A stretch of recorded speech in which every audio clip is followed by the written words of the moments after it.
آج اسرائیل نے ان کو مارا، برطانیہ کا وزیر اعظم جنگی جہاز کے اوپر بیٹھ کے ان گرے ہوئے مفلوق الحال لوگوں پر بم برسانے کے لیے خود پہنچا، لیکن وہ کہہ رہے امت مسلمہ تم بے غیرت ہو، ہم تمہاری مائیں لگتی ہیں، ہم تمہاری بہنیں لگتی ہیں،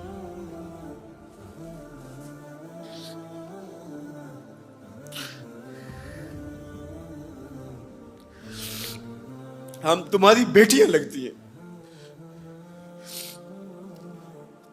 ایک یہودی ایک پردہ دار خاتون کے اوپر شراب پھینکتا ہے اور باقی آوازیں کستے ہیں، لیکن وہ دیکھ رہی ہے ایڑیاں اٹھا اٹھا کے امت مسلمہ کی طرف۔ تمہاری مدد کو میری بہنوں کوئی پہنچنے والا نہیں ہے۔ یہ 56-57 اسلامی ملکوں کی فوجیں کرتب دکھانے کے لیے ہیں۔ ہمارے میزائل سسٹم، ہمارے اسلحہ جات، ہمارے ٹینک، ہماری توپیں، ہمارا ایٹم بم تمہارے کام نہیں آئے گا، تمہیں مرنا پڑے گا، سسک سسک کے مرنا پڑے گا۔ یہ امت تمہاری مدد نہیں پہنچے گی، 40 ملکوں کی مشترکہ فوج بھی تمہاری مدد کو نہیں پہنچے گی، حرم سے بھی کوئی آواز نہیں اٹھے گی، نہ عجم سے کوئی آواز اٹھے گی۔ آج امت مسلمہ ایک تن مردہ ہے، OIC مردہ گھوڑے کی طرح ہے۔ بیت المقدس کے ایک کونے کو آگ لگی تھی تو یہ OIC بنی تھی، اور آج پورے فلسطین کو آگ نے اپنی لپیٹ میں لے لیا ہے۔ وہاں یتیم ہی یتیم فریادیں کر رہے ہیں، وہاں بیواؤں کی سسکیاں ہیں۔ ہم اس حالت کو کیوں پہنچے؟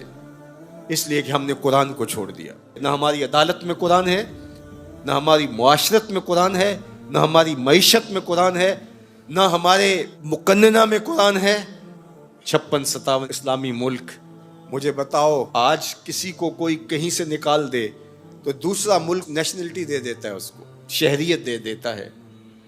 آج اسلام کو ملک بدر کیا گیا، بتاؤ 56-57 اسلامی ملکوں نے کس نے اس کو شہریت دی ہے؟ کہاں جمہوریت، کہیں بادشاہت، کہاں شخصی نظم۔ 56-57 اسلامی ملکوں میں اسلام گھومتا رہا۔ میں غریب الدیار ہوں، مجھے شہریت چاہیے، لیکن کسی نے اسلام کو قبول نہیں کیا۔ در عجم گردیدہ ہم در عرب، مصطفیٰ نایاب ارزاں بو لہب۔ اقبال کہتے ہیں میں عجم میں بھی گھوما ہوں، میں عرب میں بھی گھوما ہوں، مجھے ابو لہب بھی ملا ہے، مجھے حضور کا نظام کہیں نہیں ملا۔ اج دین نبی دا وانگ یتیماں تے گھر کر تکے کھاوے۔ اے فلسطین کے یتیموں، تم اکیلے یتیم نہیں ہو، اس وقت اسلام بھی غریب الدیار ہے، اس کا کوئی وطن نہیں ہے۔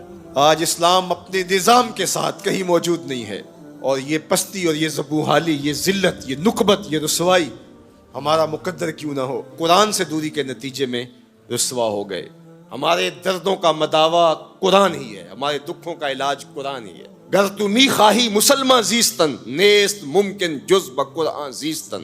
اقبال نے کہا اگر تو مسلمان بن کے جینا چاہتا ہے تو قرآن کے بغیر نہیں جی سکتا۔ اور پھر آگے چل کے کہا فاش می گوئم آن کے در دل مزمرست، این کتاب نیست چیزیں دیگرست۔ کہا جو میرے سینے میں پوشیدہ ہے میں کھل کے نہ کہہ دوں، یہ کتاب نہیں کوئی اور ہی شے ہے، یہ زندگی بانٹ دیتی ہے، یہ اٹھا دیتی ہے گری ہوئی قوموں کو۔